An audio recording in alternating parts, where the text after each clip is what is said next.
I don't know how much listening there is in this conversation, which is sadly very common, especially in the UK.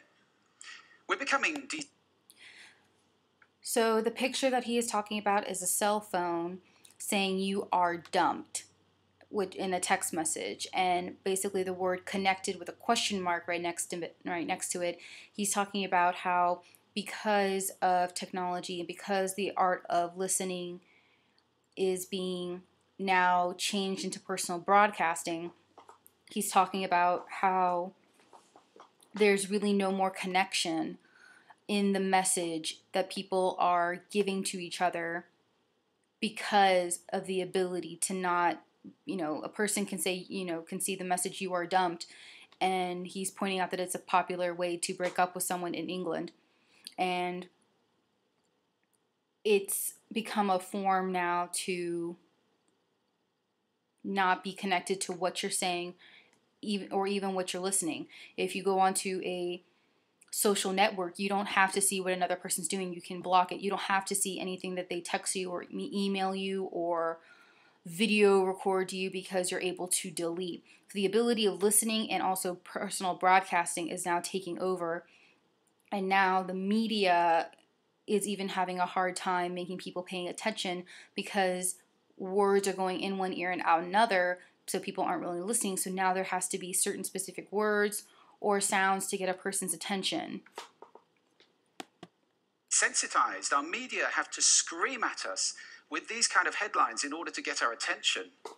And that means it's harder for us to pay attention to the quiet, the subtle, the understated. So now, because of constant media bombardment and sounds that are constantly coming to us, because we're so tired, media now has to scream at us to get our attention, such as using words like shock, scandal,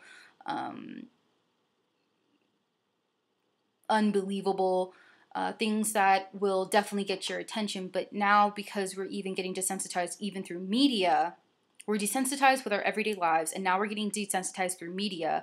Now the ability to actually listen to not just loud things and in conversations, but now it's actually now about the quiet. People are unable to focus on the quiet now, or silence, or the low dull of things. This is a serious problem that we're losing our listening. This is not trivial, because listening is... So a warning that this man is now talking about is that we are losing our listening. So he sees this as a significant problem, something that needs to be heavily dealt with. So we are losing our listening. So if we're losing our listening, then we're losing our ability to extract meaning from sound. If sound is lost, then meaning's lost. And if we're unable to extract meaning, then we're not able to connect with the world that is around us, and then our own personal realities. Everybody has a different perspective, which makes a different reality. So if we're losing our hearing, if we're losing our listening abilities, then we're not going to be able to extract concepts, ideas. We're not going to be able to understand what's really going on around us. Because if you cannot have a conversation without listening, then it's not really a conversation. It's more like a lecture. And through that, things will get misread, things will be lost, and communication will basically cease to exist. Because he just said 60% of a conversation is actually listening, and only 25% is actually retained. So that means 35% is being lost. So if we're losing that ability to listen, then 25% is going to get smaller and smaller and smaller until there's basically no more listening. Our access to understanding. Conscious listening always creates understanding, and only without conscious listening. So conscious listening creates understanding. If listening is, in his definition, extracting meaning from sound, and he wants us to practice conscious listening. Conscious listening is listening with an intent, listening to pick up on several patterns traits that create successful listening habits.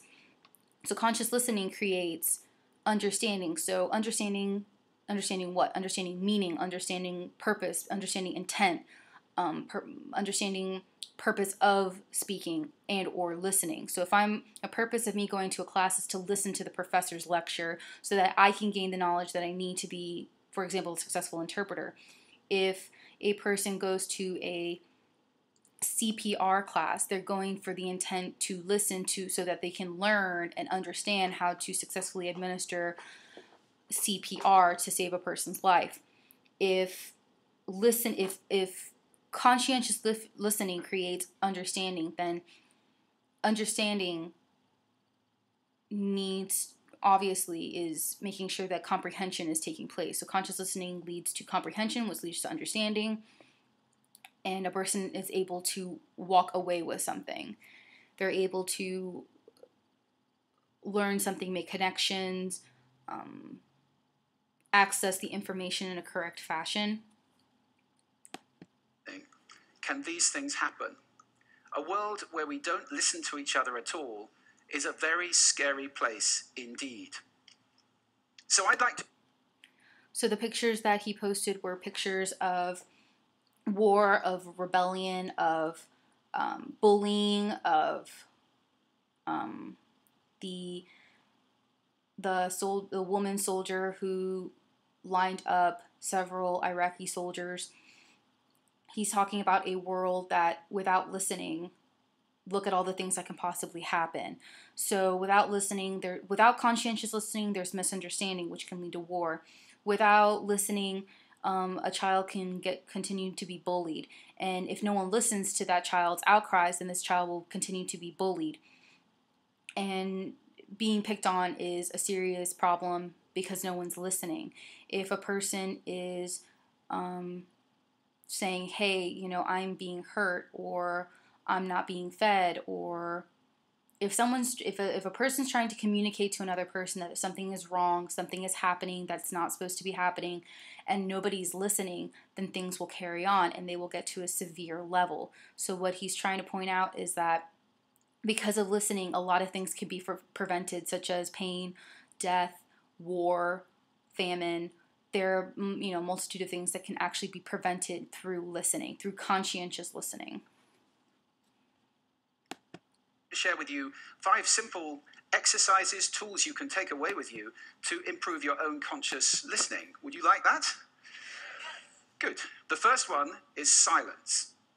Just 3 minutes a day of silence is a wonderful exercise to reset your ears and to recalibrate so that you can hear the quiet again. If you can't get absolute silence, go for quiet. That's absolutely fine.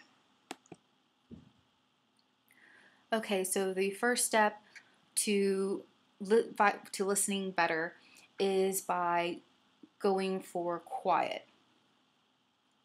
And he says 3 minutes of quiet to reset your ears. So to reset your ears, giving yourself quiet, or silence, I should say. Or if you're not able to achieve that, then go for a lull quiet. If your 3 minutes of quiet or silence is to reset your ears to be able to listen more, calm the mind, to relax, so you'll be able to pay attention to whatever sound does come into your ears so that you can process the sound, so you can extract meaning, and you can become a more conscientious listener, so that you can understand what really is going on. And by resetting your ears, you're able to listen better, which is the ultimate goal of this lecture. Second, I call this the mixer. So even if you're in a noisy environment like this, and we all spend a lot of time in places like this, listen in the coffee bar to how many channels of sound can I hear? How many individual channels in that mix am I listening to? You can do it in a beautiful place as well, like a lake. How many birds am I hearing? Where are they? Where are those ripples? It's a great exercise for improving the quality of your listening. Second way to make your hearing better is